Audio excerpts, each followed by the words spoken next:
Hey everyone, welcome back to another episode of Yu-Gi-Oh! Power of Chaos, Joey the Passion.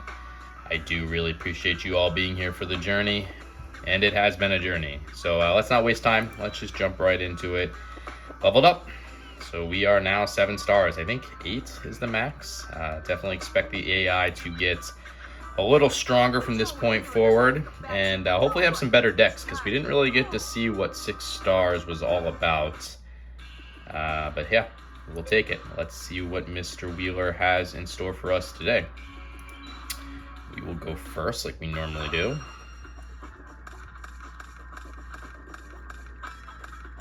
Definitely need some better tribute monsters, and as you can see, we do have 2 of those tribute monsters, but we got Tribute to the Doomed. That is that spell card that you can discard 1 card from your hand to the graveyard to destroy 1 monster card on the field regardless of position. One of my favorite all-time cards, as I've been saying throughout this series. It did help me win a tournament once. We got Witch of the Black Forest, 4-star monster with 1100 attack, 1200 defense, with the effect of when this card is sent from the field to the graveyard, you may select 1 monster with a defense of 1500 or less from your deck to your hand. Your deck is then shuffled. We got those 2 tribute monsters that really need to be replaced. They're very weak. You got the 6-star Flame Cerebus with 2100 attack and 1800 defense. And we got the Twin-Headed Fire Dragon, also 6 stars, 2200, 1700 defense, so both 1 tribute monsters. Got the Island Turtle, that 4-star monster with 1100 attack and 2000 defense, really good defensive monster. And we got the Axe Raider, 4-star monster with 1700 attack and 1150 defense. So I'm just going to throw Island Turtle into defense mode. It is our highest attack or defense monster that we can bring out without requiring a tribute. And we'll turn it over to Mr. Wheeler and see what he can do to us. I'll just go along and take this card. Let me give you a little hint. You better be careful because this card's a trap. Just a card face down. All right, I don't know if he's... Don't know what this is, because no monsters. He can't have 5 tribute monsters, right? That'd just be crazy. So I don't know what he's got in his hand, but we drew the Goblin Attack Force. That's that 4-star monster with 2300 attack and 0 defense. And as I always say, any non-tributed monster with over 1900 attack in this format comes with a negative effect. This would be one of them. When this card attacks, it is changed to defense position at the end of the battle phase. This position cannot be changed during your next turn. This very well could be like Torrential Tribute. So I don't want to summon a monster, lose both of my monsters. So I'm going to flip the Island Turtle into attack mode first to see if he activates this. He does not. Okay. I don't want to waste Goblin Attack Force because it's going to go right into defense mode. So let's summon the Axe Raider. And we will use both to attack his life points. I'm assuming, though, this is going to stop me, whatever this... No? Alright. Maybe that's just a Magic Jammer or something then. So we'll probably lose Island Turtle this upcoming turn. 1100 attack is not really the best, but to get that 1100 free damage on his life points, I will take that trade. So let's see what he does here. Still nothing. Okay, then now I'll take the... We did just get another Axe Raider, but I'll take the Goblin Attack Force now. So... yeah, I don't know what this is deck-wise. You have 6 cards in your hand, and none of them are a monster? They can't all be Magic and Trap cards, right? They can't, I mean, they can't all be Tribute monsters, right? If they were Magic or Trap, you would play them face down, so... Unfortunately, we don't get the kill. He does gonna have 100 life points left, but... I mean, like, is this... I don't think Exodia's in this series. I was thinking maybe this is something crazy like that, but I just don't... I can't imagine what you could possibly have. So, alright, is this that Maintain Life Points deck? Nimble Momongo, we've seen this in the past. 2-star monster with a 1000 attack, 100 defense. When this card is sent to the graveyard result of battle, increase your life points by 1000 points. You can also take cards of the same name from your deck and special summon in the face down defense position. The deck is then shuffled. So we got the Dimensional Warrior, 4-star monster with 1200 attack and 1000 defense. When this card attacks or is attacked, both this card and the opposing monster are removed from play and cannot return during your current duel. Yeah, let's just try to go for the win. We'll do Tribute to the Doomed. We'll get rid of Witch of the Black Forest. And we'll destroy this. And he's not. I thought maybe that was Magic Jammer. But okay. I don't know what this deck is. But a flawless victory pretty much on our end. And yeah, like I said, can't really say much. He must just had a really bad draw. Let's see what game 2 brings. Maybe the AI is going to get a lot tougher right now, though, just because it's such a poor showing in game 1. There we go. That's a lot harder to deal with. Let me give you a little hint. You better be careful, because this card's a trap. Alright, he played 1 card face down, and he summoned, and he's going to play that card. So let's see what that is. So this is that life points from Maintain Life Points deck again? Okay. That was like at a 2-star level, so now it's at a 7-star, I guess just stronger.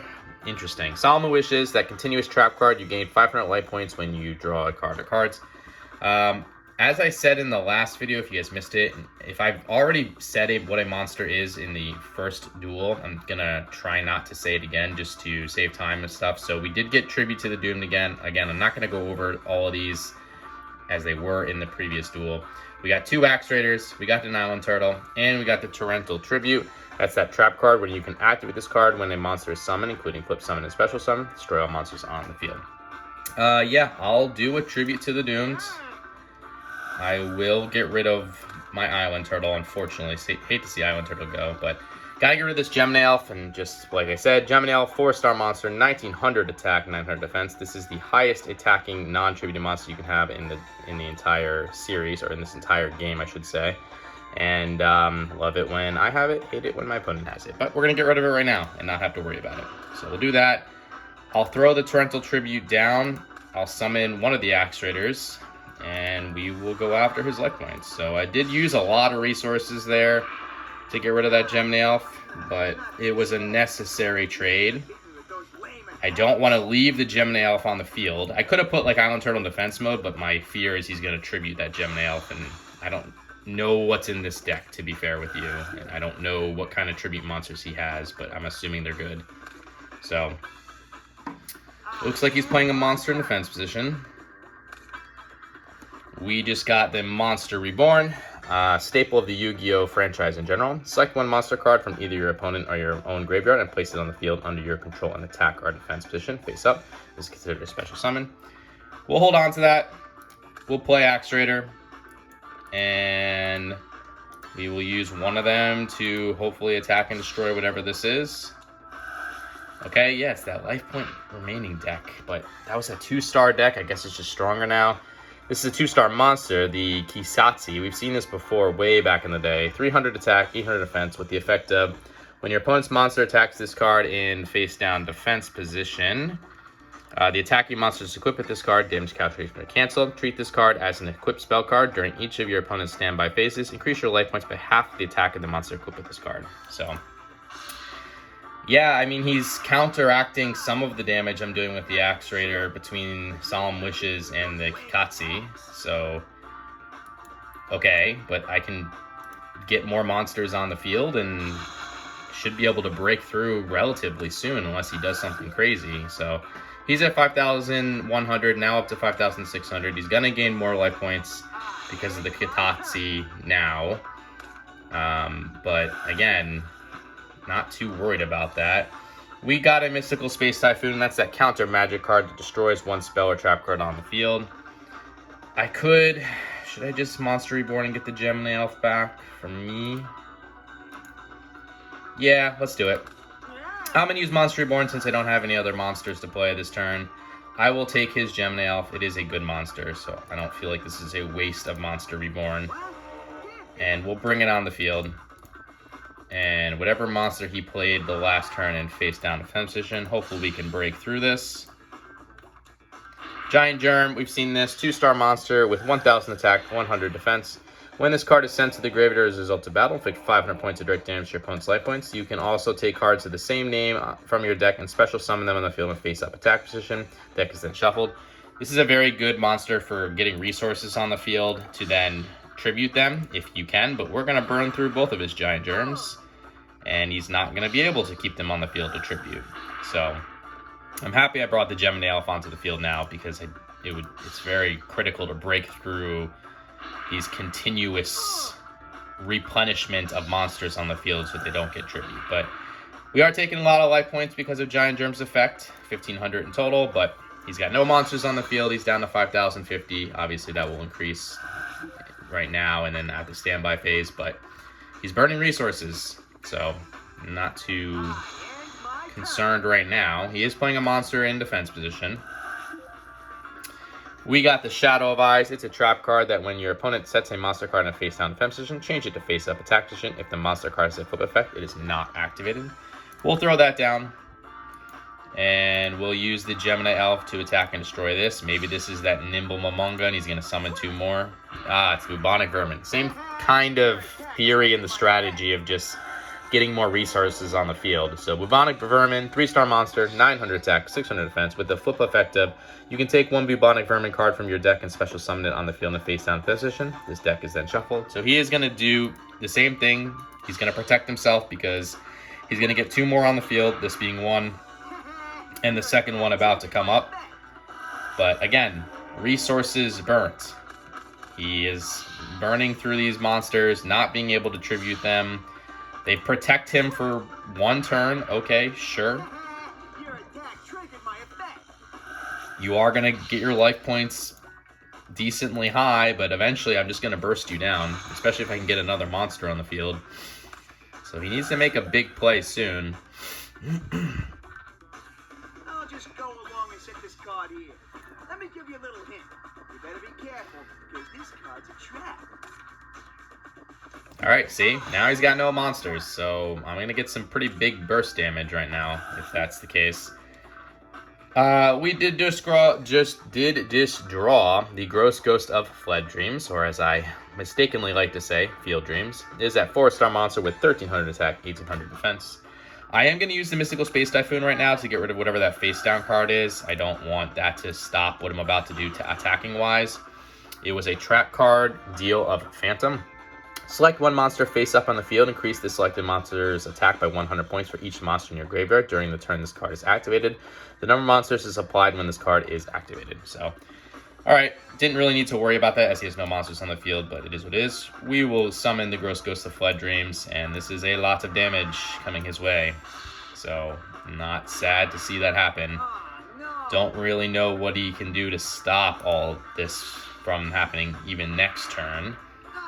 He needs some kind of big card to get rid of all my monsters and reset the board.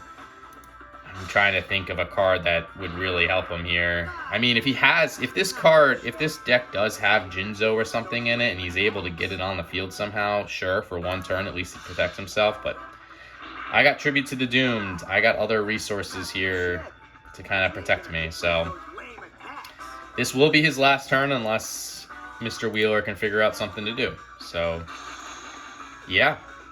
This has been a pretty dominant win by us. Not sad about that at all. And he's got nothing. So, we win. Okay. Great. Yeah. Let's just wrap this up. We did draw Call the Haunted, but no need to go over it as we are going to secure this victory. So, we'll use the Axe Raider there. And as I always say, it's always nice to finish your opponent off with his card, and that is what I'm going to do with the Gemini Elf.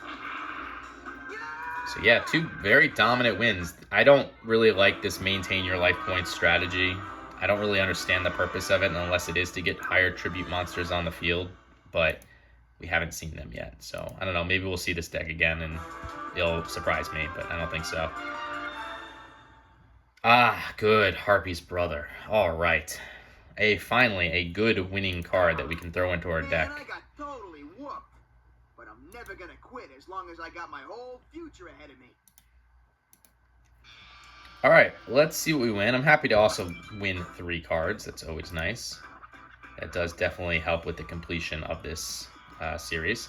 So we got the Dark Magician Girl. It is a 6-star monster with 2,000 attack and 1,700 defense.